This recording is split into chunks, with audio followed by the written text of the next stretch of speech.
네, 경제 현장 오늘 이슈 체크로 이어갑니다. 정부가 서울 집값 상승세를 잡기 위해서 지난 8일 주택 공급 확대 방안을 내놓았죠. 하지만 서울 아파트값 상승률은 더 확대되는 모습입니다.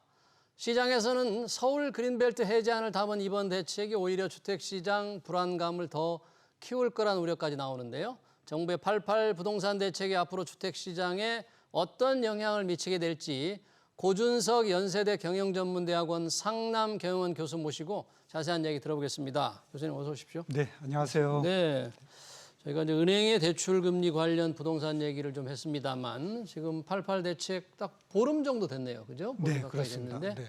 뭔가 정부가 지금 야심차게 공급을 늘린다는 대책을 발표했는데 혹시 시장에서 조금 가격 안정에 대한 기대랄까 전망들이 조금 있는 것 같습니까? 보시기에?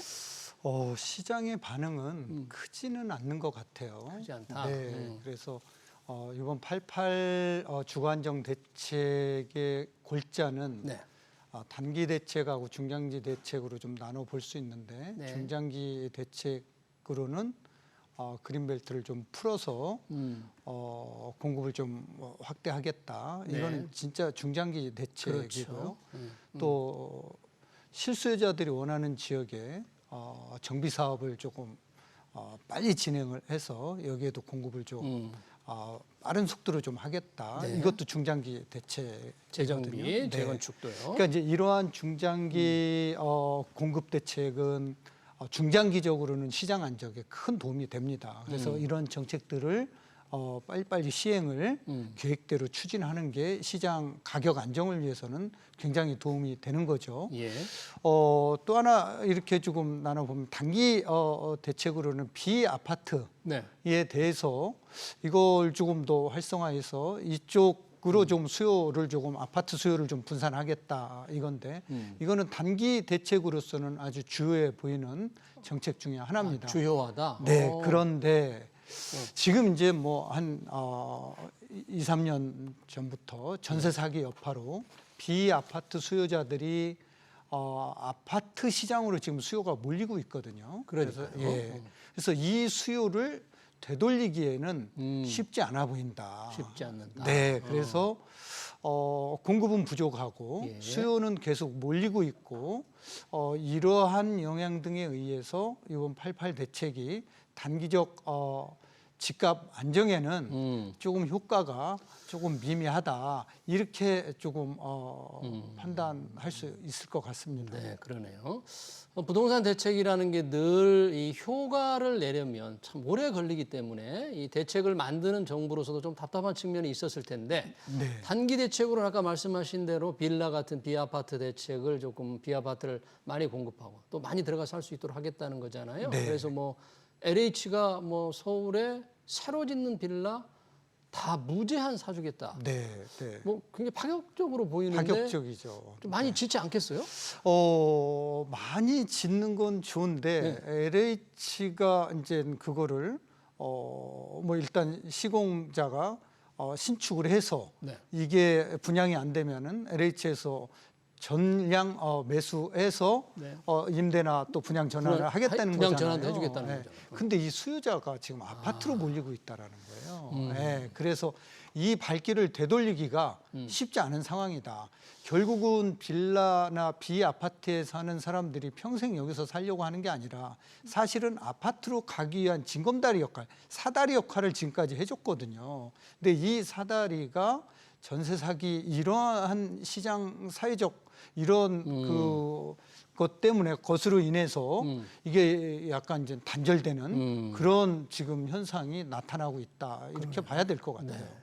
LH나 이 같은 공공기관이 사서 임대를 해주면 뭐 사실 전세 사기나 일어날 일이 없으니까 혹시 조금 젊은 청년들이 아파트를 사기 전에 주거 사다리로 뭔가 살 집을 생각했다면 살고 싶은 집을 생각했다면 빌라 같은 것도 이제 좀 수요가 쏠리지 않을까 늘지 않을까 이런 기대도 해보는데 조금 안 될까요? 그게 조금 이제 한계가 있고요. 빌라가 뭐 지금 뭐 서울 지역에 아파트만 160만 호 정도 되거든요. 네. 네. 이제 빌라나 비아파트도 한 아파트하고 비중을 6대 4 정도로 보면은 100만 호 정도가 넘는 그런 이제 비아파트가 있다라고 보시면 되는데 그러면은 이게 뭐 11만 호 정도 플러스 알파에서 최대한 매입해서 뭐 임대를 하겠다, 예. 분양을 하겠다라고 하는데 이 또 예산도 문제가 될 예산, 거고요. 네, 또 수요자가 이렇게 호응을 해줘야 되는데 호응이 없으면은 그것도 또 이제 곤란한 문제가 그러네요. 그냥 빈집으로 가지고 빈집으로 있어야 돼. LH가 가지고 있는 네, 그런 그래서 상황. 이게 쉽지 않아 보입니다. 네. 만약에 수요가 없이 LH가 빈집으로 가지고 있다면 일부 건설업자들만 지어가지고 LH가 사주니까 그것도 조금 문제일 수는 있겠어요. 건설사들은 이제 문제가 안 되는 거죠. 우리 전체적으로 보면 네, 전체적으로 문제가 되죠. 네. 네. 아까 이게 장기 대책으로 그린벨트 해제를 이제 정부가 담았잖아요. 서울 그린벨트 해제를 한다면 12년 만에 이제 처음으로 하게 되는 셈인데 혹시 좀 시장에서 어느 지역을 그린벨트 해제될지 얘기가 좀 나오는 데가 있습니까? 아무래도 이제 뭐 서울 지역 같은 경우는 뭐 특히 실수요자들이 선호하는 지역이 강남 상구다 보니까 네. 서초라든가 강남이라든가 송파구에 그런 이제 그린벨트로 묶여져 있는 지역, 서초구 내곡동이라든가 세곡동이라든가 원지동이라든가 자곡동이라든가 유련동이라든가 이런 지역들이 이제 뭐 또 하남하고 접경돼 있는 지금 뭐 둔촌 주공이 재건축해서 들어가고 있는 그 주변 지역들이라든가 이런 지역이 지금 그린벨트로 지금 묶여 있는데 이런 지역이 이제 해제되지 않을까 시장에서는 이제 그렇게 보고 있는데 아무도 모르는 거죠. 그렇죠. 네. 만약은 아니죠. 이제 지정이 되면 이제 해제를 할 텐데 뭐 시간이 좀 오래 걸리는 일이니까 이게 소비 심리, 투자 집을 사겠다는 투자 심리를 조금 진정시키는 데 좀 역부족이다 그렇게 보는 거예요. 굉장히 그러니까 우리가 이제 그린벨트가 해제되면은 그 안에 있는 이제 땅들이 사유지들이잖아요. 대부분 이걸 이제 수용을 해야 되는데 예산도 뒷받침돼야 되고 또 거기에 이제 기본적인 공사를 해야 되고 그래서 시공사한테 분양을 해서 시공사들이 거기다가 이제 주택을 공급을 하는 거잖아요. 이 과정이 굉장히 오래 걸린다라는 거죠. 예산도 또 들어가야 되고 그런데 이게 이제 10년 후에 15년 뒤에 짓는다라고 하면은 집값이 안 올라주면은 지금 나는 내 집 마련 안 하고 그때 거기 살 거야. 나중에 10년 뒤에 그거 살 거야라고 하는데 집값이 올라간다라고 하면은 그 효과가 미미하다라는 거죠. 그렇게 기다릴 사람이 얼마나 있겠느냐. 네. 그래서 이게 중장기 정책으로는 굉장히 좋은 정책이지만 단기 정책, 지금 단기에 집값이 올라가는 이러한 상황을 통제하기는 지금 88 대책이 조금 부족한 부분이 조금 있다. 이렇게 보는 거죠. 그래서 그런지 오세훈 서울시장이 얘기했더라고요. 만약에 집값이 계속 오르면 이른바 토지거래 허가 구역을 강남 3구와 용산까지 전체적으로 확대하겠다. 이런 걸 얘기했던데 이런 토지거래 허가 확대에 대해서는 어떻게 보십니까? 토지거래 허가 구역이 기존에도 지정돼 있었거든요. 특정 동들이죠. 예를 들어서 삼성동, 청담동, 대치동, 잠실동 이렇게 이제 지정이 돼 있었는데 문제는 이 지역에서 가장 신고가가 많이 나왔다라는 거예요. 토지거래 허가 구역 지정된 곳에서. 그러니까 오히려 좌표를 찍어주는 거죠. 여기가 오를 때니까 여기 사라. 자, 이런 결과를 초래하고 그래서 결과를 보면은 신고가는 토지거래 허가 구역으로 지정된 지역은 신고가가 나오지만 거래량은 줄어들고 있거든요. 그래서 앞으로 이거를 더 확대한다라고 하면은 제가 봤을 때 거래량은 줄일 수 있어요. 그렇지만 신고가를 막을 수는 없을 것이다. 이렇게 보고 있는데 이렇게 말씀드리는 거는 기존의 데이터로 다 확인할 수 있는 거잖아요. 지금 현재 토지거래 허가로 지정된 동네, 아까 그런 동네가 그렇다 이제 신고가가 나오고 있다. 그래서 뭐 압구정동 보면 1, 2, 3, 4, 5, 6구역 재건축 대상 아파트들이 신고가로 지정이 돼 있잖아요. 여의도 시범부터 그 일대 아파트가 토지거래 허가구역으로 지정돼 있고 목동도 지정돼 있고 그러니까 압구정동에서 신고가가 제일 많이 나오거든요. 자, 이런 거를 감안하면은 추가로 지정을 하면은 거래량은 줄일 수 있지만 신고가를 막기는 쉽지 않다. 네, 이렇게 보고 있습니다. 그러네요. 이 부동산 대책이라는 게 참 시간도 걸리고 또 부작용도 여러 가지가 있기 때문에 88 대책 하나하나 따져 들어가다 보니까 효과가 당장 기대하기는 좀 어려운 게 지금 자꾸 나오네요. 네. 지금 집값만 오르는 게 아닙니다. 전월세 값도 오르는데 마침 우리 왜 전월세 상한제 또 계약갱신 청구권, 임대차 2법 네. 이제 4년이 됐습니다. 계약갱신 청구를 한번 쓰신 분들 계약이 이제 끝나가잖아요. 그리고 시장에서 수요가 좀 더 있을 텐데 이 제도의 어떤 영향이랄까? 전세값을 부추기는 효과 어느 정도로 혹시 우리가 봐야 할까요? 그러니까 이제 이런 제도가 이렇게 자꾸 법이 만들어져서 시행되는 이유는 집값을 잡기 위해서잖아요. 근데 그렇죠. 이런 제도가 서울에서만 시행이 되는 게 아니라 전국에서 다 시행되는 거잖아요. 예. 근데 지방 같은 경우는 이런 문제가 대두되지 않고 있어요. 전세 가격이 오히려 떨어지고 있고 떨어지고. 매매 가격이 떨어지니까. 예. 그런 이유는 공급이 많기 때문에 그러거든요. 지방은. 지방은 수요에 비해서 공급이 많은 네. 거죠. 그래서 결국은 네. 공급 부족한 거를 이런 규제 정책으로 자꾸 이렇게 시장을 규제를 하게 되면은 오히려 이게 가격 상승을 어떤 시점 가서는 못 막는다라는 거예요. 지금 전월세 가격이 상승하는 이유는 예. 2년 플러스 2 플러스 2가 지금 지난 7월부터 지금 만기가 만기도래돼서 지금 돌아가는 찾아오는 거죠. 예. 자, 여기에다가 5%뿐이 못 올렸던 2년 전에 5%뿐이 못 올렸던 전세 금액을 네. 지금 임대인들이 보니까 주변에는 인력이 다 올라가 있단 말이죠. 그러면은 나는 그거보다 나는 착한 임대인이니까 그냥 뭐 이번에도 5%만 올릴게 하는 임대인은 없을 거란 말이죠. 그런 사람은 없겠죠. 네, 그래서 주변 시세하고 맞춰서 아니면은 내가 여기에 2년 뒤에도 못 들어올 것 같으면은 4년, 2년 뒤에 못 올릴 것까지 감안해서 추가 플러스 알파를 올린다라는 거예요. 그래서 그러겠네. 주변 시세보다 주변에는 1억 올랐다라고 하면 나는 1억 2천, 1억 3천 올릴 거야. 왜? 2년 뒤에는 못 올리니까. 못 올리니까. 네. 예. 그렇게 이제 하고. 자, 이런 현상. 비아파트 수요자들이 아파트로 몰려오는 현상. 또 하나는 종부세가 지금 과세되고 있잖아요. 그렇죠. 다주택자들이 종부세를 본인들이 내는 게 아니라 임차인들한테 전월세에 전가시켜서 전가시킨다. 올리고 있다라는 이러한 요인들이 합쳐져서 전월세 시장을 불안하게 만들고 있잖아요. 예. 그래서 이렇게 전월세 시장이 불안하면은 무주택 실수요자들이 내 집 마련하는 기간이 길어질 수밖에 없잖아요. 주거 비용이 증가하니까. 예, 그래서 이게 전월세 시장이 불안하다는 것은 전월세 시장이 매매 가격을 또 밀어 올리는 역할을 하는 거거든요. 예, 그래서 사실은 이러한 제도는 시장에서 해결될 수 있도록 저는 제 개인적인 생각이지만 예. 폐지하는 게 낫지 않는가. 임대차 여기에 입법.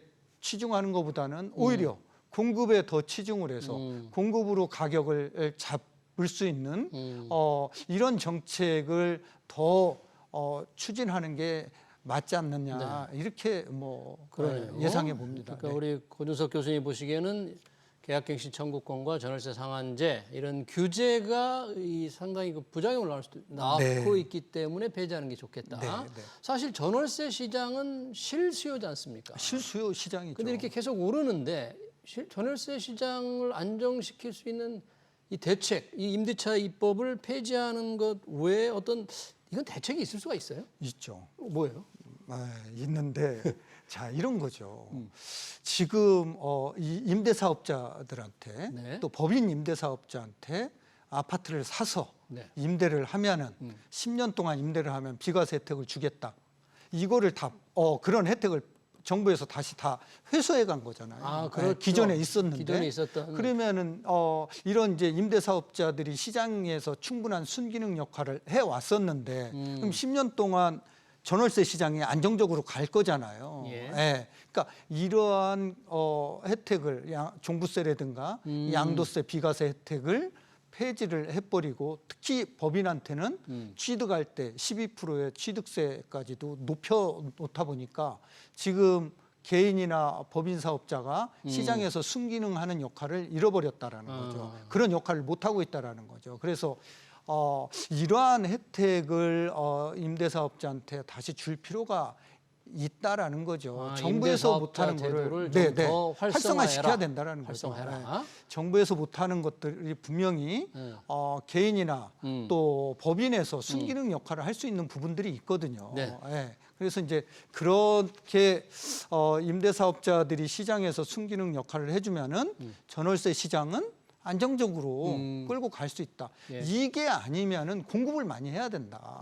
예. 그런데 서울에 공급할 데가 그러니까요. 없잖아요. 지금 뭐 이제 공급 대책이라고 사실은 88 대책도 따져보면 공급을 늘리는 거잖아요. 네. 그런데 단기 대책, 중장기 대책 우리가 쭉 이렇게 지금 교수님과 함께 검토를 해보니까 당장의 효과가 없을 것처럼 들리는데 그러면 혹시 교수님이 보시기에 서울 집값의 어떤 흐름, 향후 흐름은 어떻게 전망을 하세요?